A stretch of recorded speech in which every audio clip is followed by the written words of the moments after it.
Hello students, welcome to Shiny Max 10ஆம் வகுப்பு பயிற்சி 3.8ல செகண்ட் கொஸ்டின் பார்க்கலாம். கீழ்காணும் பல்லுறுப்புக்கோவைகள் முழு வர்க்கங்கள் எனில் a மற்றும் b இன் மதிப்பு காண்க. நமக்கு தந்திருக்கக்கூடிய பல்லுறுப்புக்கோவைகள் முழு வர்க்கம் அப்படின்னு கொடுத்துட்டாங்க. இப்ப நம்ம ab இதோட மதிப்பை தான் கண்டுபிடிக்கணும். சரிங்களா? ஃபர்ஸ்ட் சப்டிவிஷன் சால்வ் பண்ணலாம். கொஸ்டின் எடுத்து எழுதியாச்சு. இதுவும் போன சம் மாதிரி தான். சரிங்களா? இது ரொம்பவே முக்கியமான 5 மார்க் கொஸ்டின். முதல் இந்த மாதிரி போட்டுக்கோங்க. இனி அதை அப்படியே உள்ள எடுத்து எழுதிக்கலாம். ஏன்னா இங்க வரிசையா தான் கொடுத்துருக்காங்க. 4x⁴ மைனஸ் 12x³ அப்புறம் பிளஸ் 37x², அடுத்து பிளஸ் b இன்டூ எக்ஸ், கடைசியா பிளஸ் a எடுத்து எழுதியாச்சு. சரிங்களா? இப்போ முதல் இருக்கக்கூடியதோட வர்க்க மூலம் கண்டுபிடிக்கணும். 4 வர்க்க மூலம் அப்படின்னாலே ரூட்டுக்குள்ள போட்டுறணும். ஸ்கொயர் ரூட் ஆஃப் 4 எப்படி எழுதலாம்? 2 பெருக்கல் 2 பெருக்குன்னா 4 தான் கிடைக்கும். இப்ப ரூட்டுக்குள்ள 2 வாட்டி இருக்கு. ஒரு 2 வெளியே எடுத்துடலாம். இப்ப இந்த 2 மேல எடுத்து எழுதிக்கோங்க. இனி x⁴ இதோட வர்க்க மூலம் கண்டுபிடிக்கலாமா? x அப்படியே வந்துரும். இந்த மாதிரி அடுக்குல நம்பர் இருந்ததுன்னா அதுல பாதியை எடுத்துக்கணும். 4ல பாதி 2. மேல என்ன எழுதுனீங்களோ அதை தான் சைட்ல எடுத்து எழுதிக்கணும். 2x². இனி இது ரெண்டையும் பெருக்கி உள்ள எடுத்து எழுதிக்க போறோம். பெருக்குனா இதே தான் கிடைக்கும். பெருக்குங்க 2 4. இங்கே x இங்கே x ஒரு வாட்டி எழுதிக்கணும். இங்க நம்ம பெருக்குறோம், அப்ப அடுக்க கூட்டணும். 2 கூட்டினா 4. பாத்தீங்களா? இதே தான் இங்க கிடைக்குது. இனி நம்ம குறியீட மாத்திரலாம். முன்னாடி குறியீடு இல்ல, அப்ப பிளஸ் இருக்குன்னு அர்த்தம். பிளஸ் என்ன ஆயிடும்? மைனஸ் ஆயிடும். இப்ப plus 4x⁴ minus 4x⁴ cancel ஆயிடும். சேமா இருந்து வேற வேற குறியீடுனா கேன்சல் ஆயிடும். அடுத்து 2 உறுப்புகளை நம்ம இறக்கிடலாமா? மைனஸ் 12x³ அப்புறம் பிளஸ் 37x² இறக்கியாச்சு. இறக்கணும்னு என்ன பண்ணணும்? மேல என்னது இருக்கோ அதை 2ஆல பெருக்கி இதோட சைட்ல எழுதிக்கணும். 2 4. இந்த x² அப்படியே எடுத்து எழுதிக்கலாம். பெருக்கி எழுதின உடனே இங்க ஃபர்ஸ்ட் என்னது இருக்கு? மைனஸ் 12x³ அதை மேல எடுத்து எழுதிக்கணும். பைக்கு கீழே இங்க இருக்கக்கூடியது 4x². இப்ப பாருங்க, ஒரு மைனஸ் அப்படியே வந்துரும். இனி 4 எப்படி கேன்சல் ஆகும்? 1 4 4 3 4 12. அப்ப மேல 3 இருக்கு, கீழே 1 எழுதிக்காண்டா. இங்கே x இங்கே x. அப்போ x ஒரு வாட்டி எழுதணும். எழுதிக்கிட்டு வகுக்குறோம். அப்ப அடுக்க கழிக்கணும். 3ல இருந்து 2 கழிச்சா 1. அடுக்குல 1 எழுதிக்காண்டா. இப்ப இங்க என்ன கிடைக்குது? Minus 3 into X. அதை மேல எடுத்து எழுதிக்கணும். இங்கே மைனஸ் 3 இன்டூ எக்ஸ் எழுதிக்கணும். இப்ப எழுதுனா மைனஸ் 3 இன்டூ எக்ஸால இதை பெருக்கி உள்ள எடுத்து எழுதிக்க போறோம். பெருக்கலாமா? இதையும் பெருக்கலாம். பெருக்கும் போது ஒரு மைனஸ்னா அது அப்படியே வந்துரும். நம்பரை பெருக்குங்க. 3 4 12. இனி எக்ஸையும் x² பெருக்குனா x³. இங்கே x இங்கே x ஒரு வாட்டி எழுதணும். இனி இங்க பெருக்குறோம், அப்ப அடுக்க கூட்டணும். அடுக்குல எதுவும் இல்லாட்டா 1 இருக்குன்னு அர்த்தம். 1 2 கூட்டினா 3. இனி இதையும் பெருக்கலாமா? இங்க ரெண்டுமே மைனஸ். 2 மைனஸ்னா பெருக்கும் போது பிளஸ் ஆயிடும். 3 9. இனி எக்ஸையும் பெருக்குனா x² கிடைக்கும். சரிங்களா? இங்கே குறியீட மாத்துங்க. மைனஸ் பிளஸ் ஆயிடும், பிளஸ் மைனஸ் ஆயிடும். இப்ப minus 12x³ plus 12x³ cancel ஆயிடும். அடுத்து பிளஸ் மைனஸ் வேற வேற குறியீடு. அப்ப கழிச்சு பெரிய எண்ணோட குறியீட போடணும்.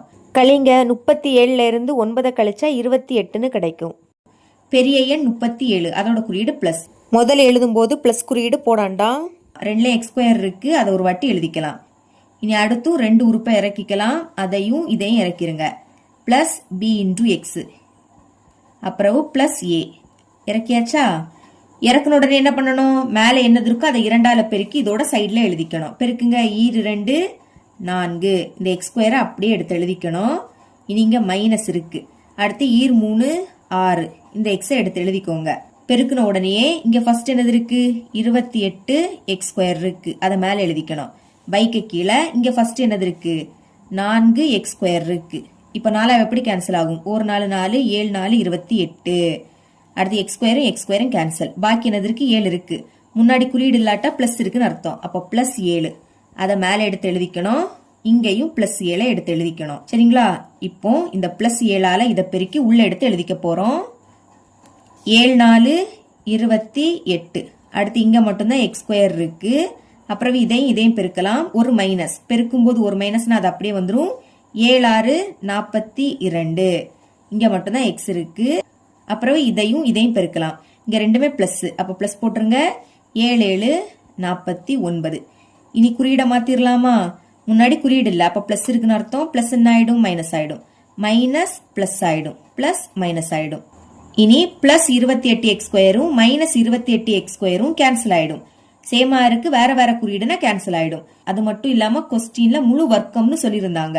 அப்ப இது எல்லாமே கேன்சல் ஆயிடும்.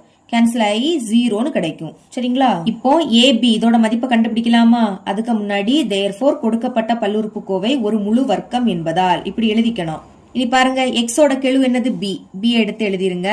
இங்க எக்ஸோட கெழு பிளஸ் 42, மைனஸ பிளஸ்ஸா மாத்திட்டோம். அப்ப பிளஸ் தான் பார்க்கணும். பிளஸ் 42 இது எதற்கு சமமா இருக்கும்? 0க்கு சமமா இருக்கும். சரிங்களா? இப்ப நமக்கு பியோட மதிப்பு தானே வேணும், அதனால பியை மட்டும் வச்சுக்கலாம். பிளஸ் 42 அங்க போச்சுன்னா மைனஸ் 42 மாறும். இதுதான் பியோட மதிப்பு. ஓகேங்களா? இனி லாஸ்ட் என்னது இருக்கு? ஏ, அதாவது மாறிலி உறுப்பு ஏ. இங்க எடுத்து எழுதிக்கலாம் ஏ. இங்க மாறிலி உறுப்பு மைனஸ் 49, இதுவும் 0க்கு சமமா இருக்கும். அதனால சமம் 0ன்னு எழுதிருங்க. ஏ தான் வேணும், ஏய மட்டும் வச்சுக்கலாம். மைனஸ் 49 அங்க போச்சுன்னா பிளஸ் 49 மாறும். ஏயோட மதிப்பும் கண்டுபிடிச்சிட்டோம். ஃபைனலா ஏபி மதிப்பை தனியாக எடுத்து எழுதிக்கலாமா? therefore a is equal to 49 மற்றும் b is equal to minus 42. இதுதான் இதோட ஆன்சர். செகண்ட் சப்டிவிஷன் பார்க்கலாம். முதல் இந்த மாதிரி போட்டுக்கோங்க. சரிங்களா? இங்க வரிசையா தான் கொடுத்திருக்காங்க. நம்ம இங்க ஏபி இதோட மதிப்பை தான் கண்டுபிடிக்கணும். போன சம்ல இது லாஸ்ட் இருந்துன்னா நம்மளுக்கு சம் சால்வ் பண்ண ஈஸியா இருக்கும். அதனால இதே நம்ம லாஸ்ட் எழுதிக்க போறோம். எப்படி எழுதிக்க போறோம்னா, இங்க நம்ம ஏறு வரிசையில எழுதிக்க போறோம். பொதுவா இது இறங்கு வரிசையில இருக்கும். அதை ஏறு வரிசையில எழுதுனா இது லாஸ்ட் வந்துரும். ஓகே, முதல் இதை எடுத்து எழுதிக்கலாமா? 100, அடுத்து பிளஸ் 220 எக்ஸ் எடுத்து எழுதிக்கோங்க. இனி பிளஸ் 361 எக்ஸ் ஸ்கொயர், அடுத்து பிளஸ் பி எக்ஸ் கியூப், கடைசியா முன்னாடி குறியீடு இல்லாட்டா பிளஸ் இருக்குன்னு அர்த்தம். பிளஸ் ஏ எக்ஸின் அடுக்கு 4, பிளஸ் ஏ எக்ஸின் அடுக்கு 4 எழுதியாச்சு. எழுதின உடனே என்ன பண்ணணும்? இங்க ஃபர்ஸ்ட் இருக்கக்கூடியதோட வர்க்க மூலம் கண்டுபிடிக்கணும். 100 தானே இருக்கு. வர்க்க மூலம் அப்படின்னா இந்த மாதிரி ரூட் போட்டுக்கணும். இனி ஸ்கொயர் ரூட் ஆஃப் 100 எப்படி எழுதலாம்? 10 பெருக்கல் 10 பெருக்குனா 100 தான் கிடைக்கும். இப்ப ரூட்டுக்குள்ள 2 வாட்டி 10 இருக்கு. அப்போ ஒரு 10 வெளியே எடுத்துடலாமா? இப்ப இந்த 10 மேலையும் எழுதிக்கணும், சைட்லயும் எழுதிக்கணும். இனி இது ரெண்டையும் பெருக்கி இங்க எழுதணும். 10 பெருக்குனா 100 தான் கிடைக்கும். இனி குறியீடை மாத்திரலாமா?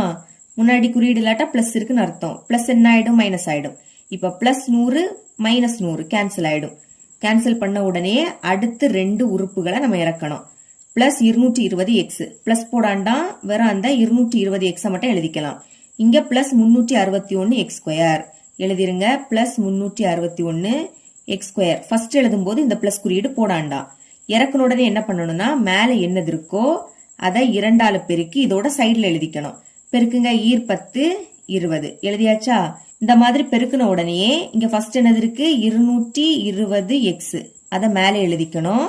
பைக்கு கீழே இங்க இருக்கக்கூடிய 20 எடுத்து எழுதிக்கணும். ஓகேங்களா? இப்ப இந்த 0 கேன்சல். இனி 2 எப்படி கேன்சல் ஆகும்? ஓர் 2 2, ஓர் 2 2, ஓர் 2 2. அப்போ மேல பாக்கி என்னது இருக்கு? 11 எக்ஸும் இருக்கு. கீழே 1 எழுதிக்காண்டா. முன்னாடி குறியீடு இல்லாட்டா பிளஸ் இருக்குன்னு அர்த்தம். அப்போ பிளஸ் 11 எக்ஸ் அதை எடுத்து எழுதிருங்க. இங்கேயும் பிளஸ் 11 எக்ஸ்ன்னு எழுதிக்கணும். சரிங்களா? இப்போ இதையும் பெருக்கி உள்ள எடுத்து எழுதிக்க போறோம். முதல் பிளஸ் 11 எக்ஸையும் 20 பெருக்கலாம். நம்பரை பெருக்குங்க. 11 20 பெருக்குனா 220ன்னு கிடைக்கும்.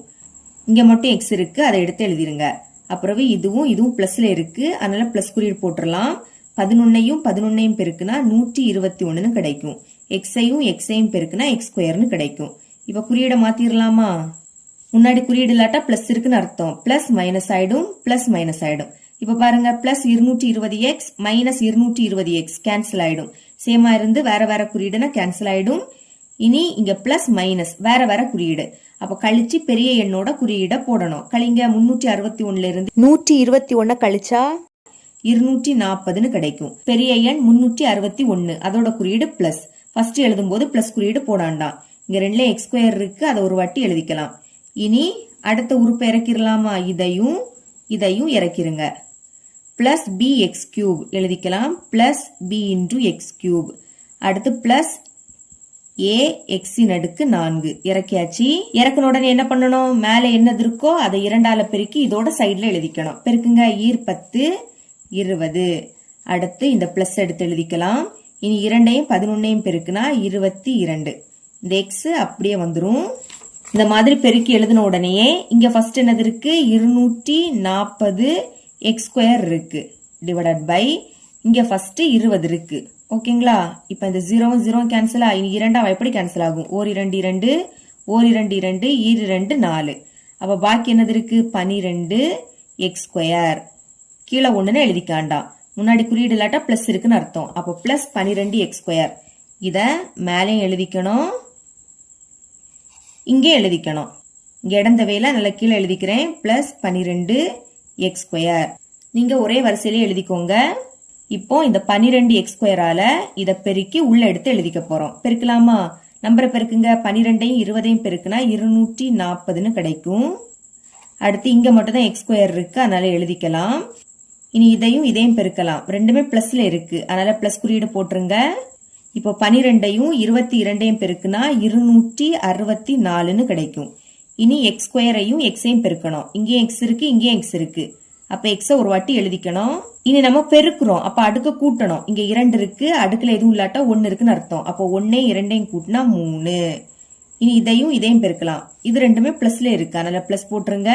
12ஐயும் 12ஐயும் பெருக்குனா 144ன்னு கிடைக்கும். இனி இங்கே எக்ஸ், இங்கே எக்ஸ். எக்ஸ் ஒரு வாட்டி எழுதிக்கலாம். அடுக்க கூட்டுங்க. 2ஐயும் 2ஐயும் கூட்டினா 4ன்னு கிடைக்கும். ஓகே, இங்கேயும் குறியீடை மாத்திரலாமா? முன்னாடி குறியீடு இல்லாட்டா பிளஸ் இருக்குன்னு அர்த்தம். பிளஸ் மைனஸ் ஆயிடும், பிளஸ் மைனஸ் ஆயிடும், பிளஸ் மைனஸ் ஆயிடும்.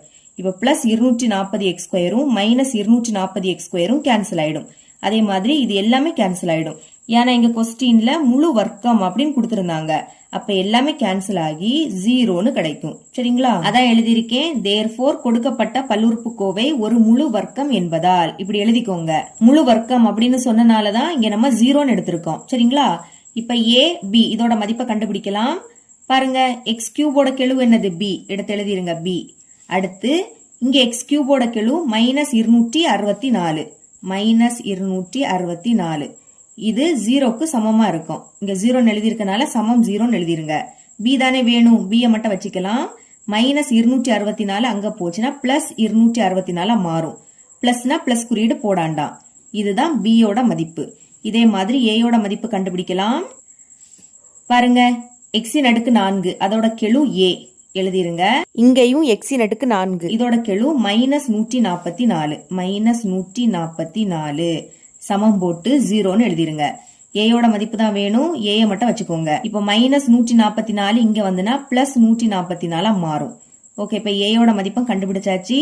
ஃபைனலா சேர்த்து எழுதிருங்க. Therefore a is equal to plus 144 மற்றும் b is equal to 264. இதுதான் இதோட ஆன்சர். இவ்வளவுதான் இந்த சம்.